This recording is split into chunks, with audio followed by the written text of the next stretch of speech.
خلّي بالك من المعلومة دي كويس أوي، اوعى تتخيل إن اللي بيخلّي المريض يكمّل معاك هو السعر، صدّقني لو قُلت لك إن الكلام ده مش صحيح، اللي بيخلّيه يرجع لك تاني مش الخصم، ده إحساسه إنك غبي. بُص يا دكتور، في نقطة خطيرة أغلبنا مش واخد باله منها، وهي إن المريض اللي بيقعد قدامك مش جاي يشتري خدمة طبية بس، هو جاي يدوّر على شعور بالثقة والأمان قبل أي حاجة، وعشان تفهم المريض صح لازم تتعلم إزاي تتكلم معاه صح، وده هيدخّلنا في عِلم كبير اسمه patient negotiation and management أو مهارات التفاوض وإدارة المريض. خلّيني بس الأول أرحّب بيكم وأقول لكم مساء الخير عليكم وأهلًا ومرحبًا بيكم حلقة جديدة من نينجا ديلز. قبل ما أبدأ الحلقة عايزك تعمل متابعة ولايك وشير وحركة الإكسبلور وإضافة للمفضلة وكل الحاجات الجميلة دي عشان تشجعني أستمر وعشان تكبر أسرتنا ببعض سوا. لو عايز تبتدي في حاجة سيبها في تعليق وكمل معايا للآخر عشان كما هي العادة محضر لك مفاجأة مهمة جدا في آخر الحلقة.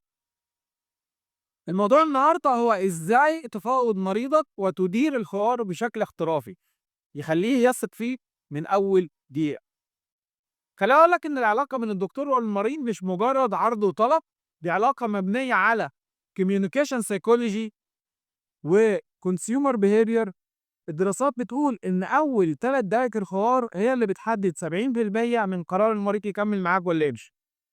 هنا بييجي دورك إنك تبني ثقة rapport building، تخلق فضول curiosity creation، تقدّم قيمة قبل ما تقدّم السعر. حلو جدًا الكلام النظري ده، بس الأحلى أنا هاقدم لك خطة عملية للتطبيق. 1. ابدأ بالاستماع الذكي. أول حاجة تسأل المريض أسئلة مفتوحة، قُل لي إيه اللي مضايقك أكتر حاجة، كده تحسسه إنك مهتم.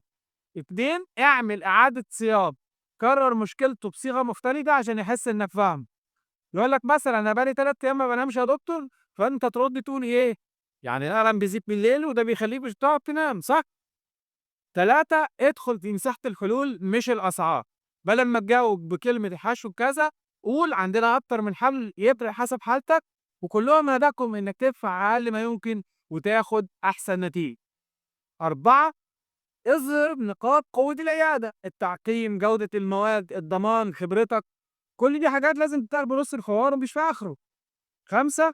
اعمل إغلاق ناعم soft closing، زي إيه رأيك نحدد أول زيارة ونشوف أنسب خطة ليك ساعتها؟ كده المريض بيحس إن القرار معاه مش مفروض عليه. 6. ضيف حافز فوري، خدمة مجانية صغيرة أو خصم بسيط لو حجز دلوقتي. أمثلة عملية: مريض سأل الحشو بكام؟ الرد التقليدي الحشو ب700 جنيه، المريض غالبا مش هيرجع. الرد الاحترافي: خليني أسألك سؤالين عشان أحدد أنسب حد ليك، الضرس كده سوس والّا مكسور؟ الألم ده قد إيه وبيحصل إمتى؟ بناءً على كده نقدر نحدد إذا كان حشو عادي أو تجميلي أو علاج بذور، وده بيخلّيك تدفع أقل حاجة تناسب حالتك وتاخد أفضل نتيجة. نيجي بقى للمفاجأة اللي وعدتكم بيها، أنا مجهّز لكم ملف PDF مجاني فيه check list من 10 خطوات للتفاوض الناجح مع المريض، تقدر تطبعه وتحطه جنبك في العيادة وتستخدمه كمرجع سريع. لو عايز نسخة من الملف علّق بكلمة check list، هابعت لك لينك تحميل الملف. وقبل ما أقفل الحلقة عايز آخد رأيكم في حاجة، أنا هاختار بين نظامين، ننزّل حلقة واحدة كل يوم اتنين والّا نخلّيهم حلقتين في الأسبوع، اتنين وخميس؟ قولوا لي في الكومنتات أنتم مع أي نظام عشان أعرف رأيكم عشان أضبط الجدول على مزاجكم. في النهاية ما تنساش تعمل لايك وشير وحركة الإكسبلور عشان نوصل لأكبر عدد ممكن من المهتمين، ولو عايز تتناقش في حاجة سيبها في تعليق، لو عايز نسخة من سكريبت الحلقة مكتوب علّق بكلمة نينجا ديلتس، هابعت لك لينك تحميل سكريبت الحلقة. تابعني عشان هتبقى دكتور سنان صحيح بس نينجا. وإلى اللقاء في حلقة جديدة من نينجا دينتس.